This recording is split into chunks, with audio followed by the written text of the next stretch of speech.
Waalaikumsalam, berjumpa lagi bersama saya Wong Gandeng sak donya Mas ngapunten nggih. mohon untuk Ngapunten. tidak menyebutkan. Dengerin saya dulu Mbak, saya mau disclaimer Nggih, dulu, nggih. dengerin saya dulu. Mohon tidak Iya, iya. menyebutkan nama sampean atau identitas siapapun dalam percakapan Iya, kita iya. kali ini, karena Iya, iya, percakapan iya. kita kali ini kita naikkan dalam konten YouTube. Oke, Oh, oke, oke, oke, oke. bagaimana? Maaf ya Mas sebelumnya. Ya. Saya mau curhat, saya TKW Taiwan. Oh, ini sekali lagi ya saya disclaimer bahwa ini saya kok naikkan ke dalam konten. Jadi nggak ingin Oh, nanti kalau sudah ibaratnya rame terus ternyata saya menyuruh saya take down kan. uh-uh. Nah, saya sudah ngomong dari awal saya tidak ingin atau tidak Mm-mm. akan take down video kita kali ini. Oh, Bagaimana? yang penting tidak menyebutkan nama satu sama Ya, lain. siap. Saya paham. Gini loh Mas, kan hari itu saya coba telepon Mbak Yuni tapi nggak bisa telepon. Bisa WA tidak dapat. Hmm. Terus? Itu saya mau curhat. Kan saya tahun 2020 kalau nggak salah tanggal bulan 1 lah kalau nggak salah, saya kan kenal orang, ya intinya saya ketipu lah. Terus? Saya ketipu. Hari itu saya kenal selama 4 bulan, saya habis 72 juta. Kan hari itu Mbak Yuni dalam YouTube saya lihat ada itu kan orang laki-laki yang banyak tipu TKW itu, para TKW Hong Kong, Taiwan kan. Terus saya hari itu saya ya pernah ketipu, tapi saya lihat deket foto itu kan nggak jelas. Cuman sekilas gitu kan Mbak Yuni nunjukin deket YouTube, tapi saya lihatnya nggak jelas. Tapi orang itu waktu kenal saya itu bilangnya sama saya persis sama mbak-mbak yang buat modal buka toko lah, inilah itulah gitu. Terus waktu itu ngasih ke saya itu intinya itu sayang banget, bilangnya itu pokoknya waktu sholat harus sholat, waktu makan malam, waktu istirahat gitu. Kok sama gitu loh. Terus itu saya kok mau curhat sama Mbak Yuni, saya hubungi nomor telepon nggak bisa masuk, terus nggak bisa masuk berhari-hari, coba nomornya kamu kok ternyata bisa dapat itu tadi. Terus itu kan sampai sekarang ya mungkin dah 3 tahunan lah itu Mas. Dah tahun 2020 bulan 1 kalau nggak salah, saya kenal selama 4 bulanan lah. Itu habis uang segitu tuh ya alhamdulillah saya nggak sampai pinjam bank lah. Kan sebab saya di sini kan orang namanya orang kerja kan pasti tertekan sama majikan, betul nggak? Oke, kan saya kerja di sini bertahun-tahun kan nggak dapat libur, nggak bisa keluar langsung. Cuman punya teman cuman deket Facebook sama deket WhatsApp, LINE kayak gitu. Itu pun saya mulai masuk kerja ke Taiwan selama 2 tahun itu langsung nggak bisa pegang HP. Telepon rumah itu telepon ibu bapak cuman 1 bulan 1 kali itu 10 menit, paling lama 15 menit pakai HP-nya majikan itu selama 2 tahun. Gak punya teman, pokoknya kerjaan banyak, tertekan sama majikan, gak bisa libur. Telepon rumah aja kalau sudah waktu istirahat jam 9 lebih, jam 10 kadang-kadang semua orang rumah sudah capek, udah tidur. Nanti kalau saya telepon, udahlah ngomong bentar aja, saya sudah capek, mau tidur. Sudahlah. Saya ya itulah, akhirnya saya kenal deket teman, deket Facebook lah itu dulu, waktu dulu. Ya kok saya selalu lihat Mbak Yuni, itu konten-konten Mbak Yuni kok sama. Waktu kenal sama saya itu bilangnya ini itu, kenal saya beberapa hari itu minta duit segini buat ini buat itu. Tapi itu tuh kok kayak gimana ya, hati saya tuh kayak luluh gitu loh, ya kayak persis kayak mbak-mbak itu loh. Kayak dulu itu waktu saya video call itu katanya HP-nya rusak. Waktu video call itu cuman remeng-remeng gitu aja, tapi saya nggak mikir sampai segitu. Ini ketipu atau tidak itu nggak punya pikiran selama kenal 1 bulan 2 bulan itu Mas. Terus akhir-akhir masuk ke bulan ketiga, bulan keempat kok saya pikir kok gini. Orang ini kalau minta duit buat ini itu kok selalu bilangnya harus sekarang ditransfer gitu. Terus saya pikir terus orang rumah telepon ke saya sampai keluarga itu nangis-nangis sampai baju tidur saya yang waktu di rumah tiap hari saya pakai itu sampai dikirim ke saya. Kamu apa nggak ingat ini baju kamu sering kamu pakai, kamu nggak ingat keluarga kamu di rumah? Itu pun orang rumah telepon saya kalau nggak salah waktu tengah hari. Itu keluarga rumah ini nangis-nangis sama saya pun juga nangis, dikirim foto itu tuh pun saya masih nggak percaya sama omongan keluarga rumah. Pokok intinya Panggah tetap percaya sama orang itu tadi. Kalau nggak salah sekitar jam 6 sore saya transfer 5 juta juga. Pokoknya nggak percayalah, dibilangin teman nggak percaya.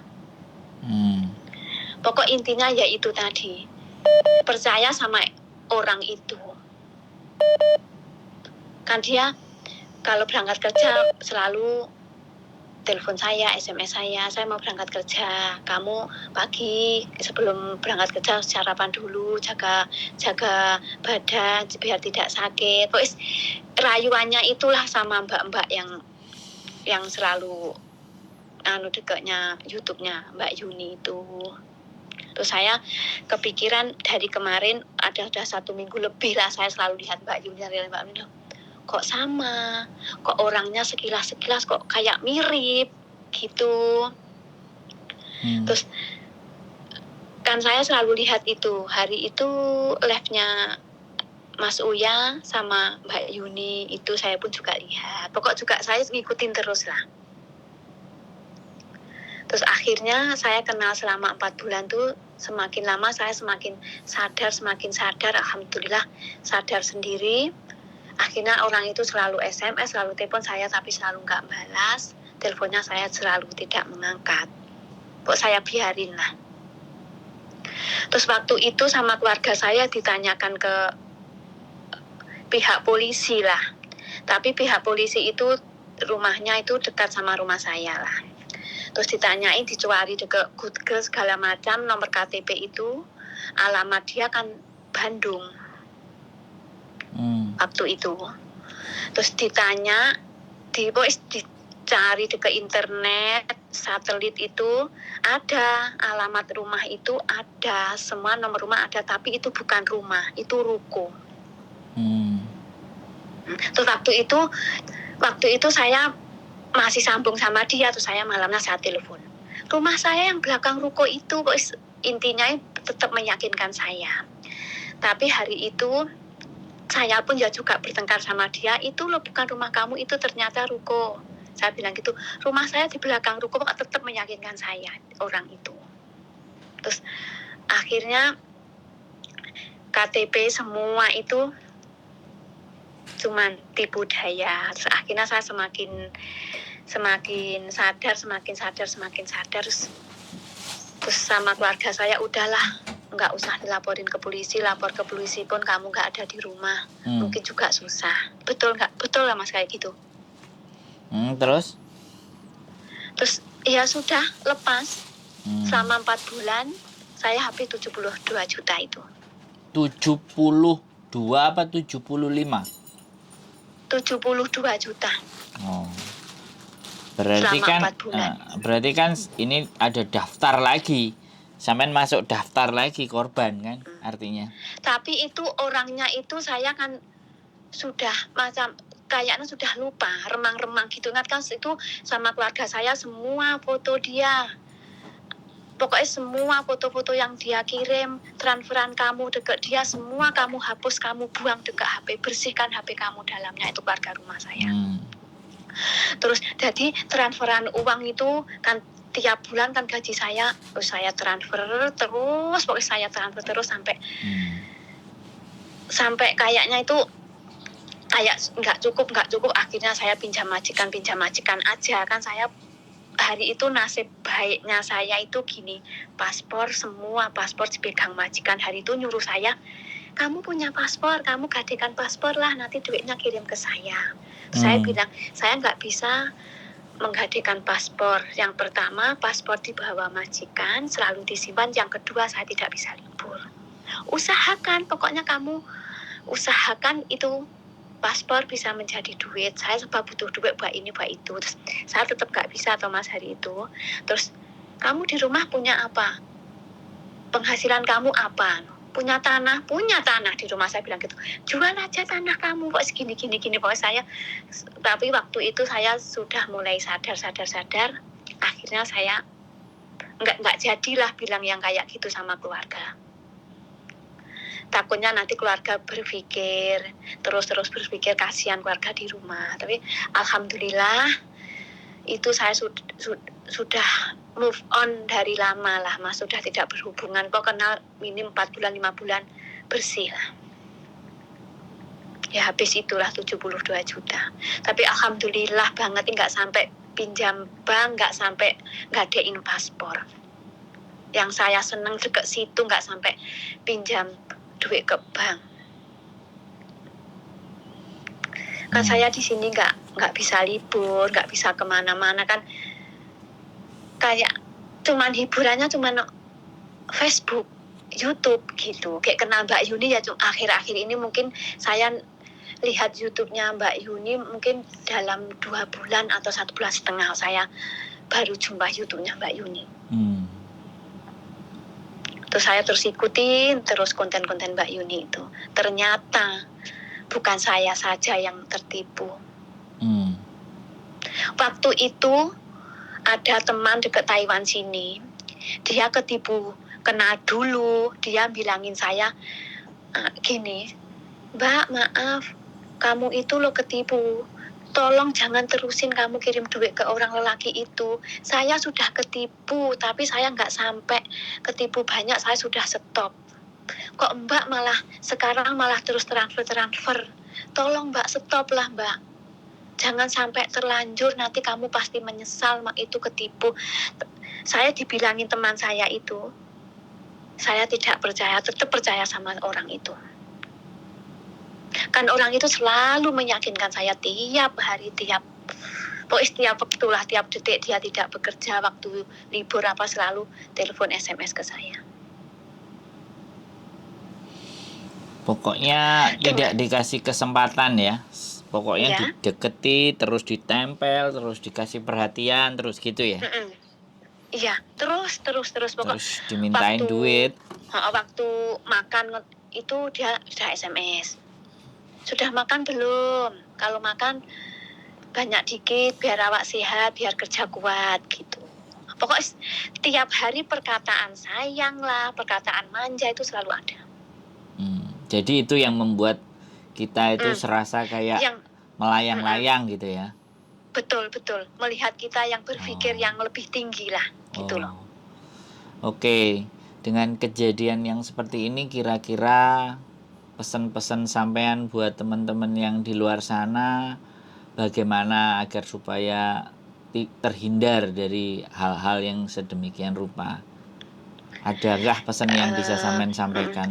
Ya, pesan saya buat teman-teman yang sesama TKW, sesama perantauan, semoga teman-teman dalam yang saya alami ini bisa membuat pelajaran saya sendiri. Mudah-mudahan teman-teman di luar sana juga hati-hati kalau kenal orang dekat Facebook, dekat online, segala macam lah. Yang penting hati-hati, jaga diri baik-baik. Saya ini sudah mempunyai pembelajaran kayak gini, saya lebih hati-hati lagi. Pesan saya itulah, Mas. Taiwan ya, sampai ini sekarang di Taiwan. Saya Taiwan kan ini tahun 2023. Ini kan saya masuk 8 tahun, nanti tahun depan bulan 1 kan saya finish 9 tahun. Oke. Tapi ya sudah, alhamdulillah itu semua sudah menjadi Diikhlaskan. pembelajaran. Sudah Saya diikhlaskan. ikhlaskan. Untuk keluarga saya pun di rumah waktu saya kenal itu ya juga marahin saya, semua marahin saya. Tapi terus selepas itu mungkin orang rumah ya menyadari lah. Terus akhirnya orang rumah ya bilang gini, udahlah kamu ikhlasin saja duit kamu. Mungkin itu emang bukan rezeki kamu. Yang kedepannya mudah-mudahan kamu lebih baik lagi, bisa menjaga semuanya. Jangan terlalu kenal sama orang yang intinya yang tidak baik lah. Gitulah Mas. Siap. Dan ini saya lihat itu YouTube Mbak Yuni, ya Allah, bukan saya sendiri, ternyata banyak orang di luar sana, banyak teman-teman di luar sana yang kayak gini. Saya kadang-kadang bilang gitu, ya udahlah, itu uang emang mungkin bukan rezeki saya. Mudah-mudahan yang kedepannya lebih baik lagi, ini buat pembelajaran saya. Betul-betul buat pembelajaran saya. Tapi nggak sempat yang foto-foto tidak senonoh atau gambar-gambar atau video, nggak ya? Ini cuma transfer uang aja ya? Foto cuman foto biasa aja. Foto selfie gitu. Bukan. Kan saya itu waktu video kan remang-remang gitu aja. Terus saya hari itu ada gini loh Mas. Hari itu waktu saya kan pengen lihat wajah dia. Terus kata dia kan bilangnya gini, kenapa kamu saya video call kok nggak pernah lihatin nampak wajah kamu. Maaf, waktu kamu telepon malam itu HP saya jatuh dekat air, bilangnya gitu. HP saya retak gitu. Terus akhirnya sampai kenal 3 bulan ini selalu video call, tapi dia selalu nggak berani nunjuk dia wajah dia. Terus akhirnya saya punya pemikiran, oh katanya dia punya teman. Terus saya minta nomor teman dia, terus saya video callan sama dia, mungkin cuma 1 menit, 2 menit langsung ditutup gitu. Waktu transfer duit itu bukan orang satu yang saya transfer loh Mas, katanya ibunya, terus katanya saudaranya gitu. Berarti transferannya bukan ke satu nomor rekening ya, tapi banyak rekening ya? Banyak rekening. Kalau nggak salah 2 atau 3 gitu. Waktu dulu selepas transfer duit berapa juta, saya transfer ada yang 10 juta, ada yang 7 juta, ada yang 5 juta, yang 8 juta. Itu habis kiriman tuh saya simpan dekat sini. Resitnya disimpan. Akhirnya keluarga saya suruh buanglah semua, sudah kamu biar sudah tidak ingat, buang semua. Terus akhirnya saya buang, foto-foto di HP saya semua bersih. Terus Facebooknya dia hapus semua. Dekat WhatsApp semua sudah hapus. Ya alhamdulillah banget. Yang saya syukurin itu alhamdulillah banget tidak sampai saya menggadaikan paspor. Tapi mungkin kalau paspor itu ke tangan saya, mungkin paspor itu sudah digadaikan lah waktu itu. Oke. Terima kasih ya. Cerita sharing saya dan juga pengalaman. Terima kasih ya Mas atas waktunya buat saya. Siap. Mudah-mudahan masalah ini cepat terselesaikan. Mudah-mudahan kedepannya nggak ada korban-korban lain. Kasihan mbak-mbak kerja di sini capek. Sip. Ya sudah cukup segini dulu ya Mas. Siap. Terima kasih banyak waktunya. Terima kasih cerita pengalaman. Mudah-mudahan bisa jadi pengalaman, bahan pertimbangan buat teman-teman yang mendengarkan konten ini agar supaya tidak terjerumus di hal yang sama. Betul. Dan Oke, assalamualaikum ya Mas. Selamat malam, selamat istirahat. Warahmatullahi wabarakatuh. Oke.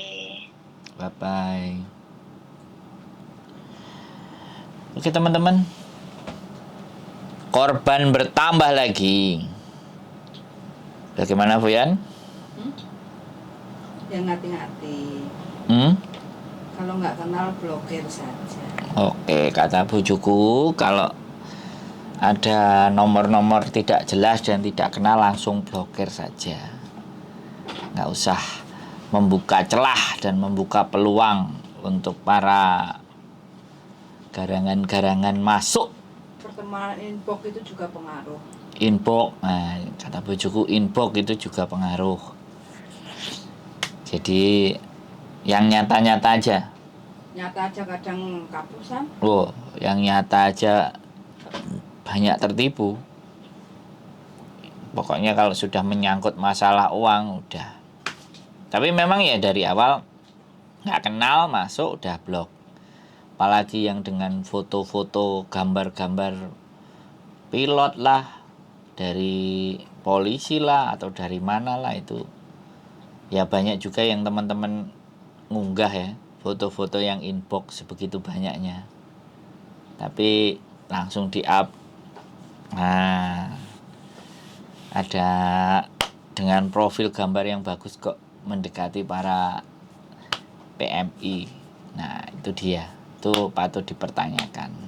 Oke, satu korban lagi cerita, karena ini ceritanya adalah 2021 kalau enggak 2000. Tadi dia bilang 4 bulan 75 juta. Mudah-mudahan teman-teman dilindungi, diselamatkan, dan tidak terpengaruh dengan apapun, iming-iming dan segala daya upaya serta bujuk rayu untuk agar mampu mengeluarkan uang. Keep stay tune my YouTube channel and see you in the next video. Bye bye.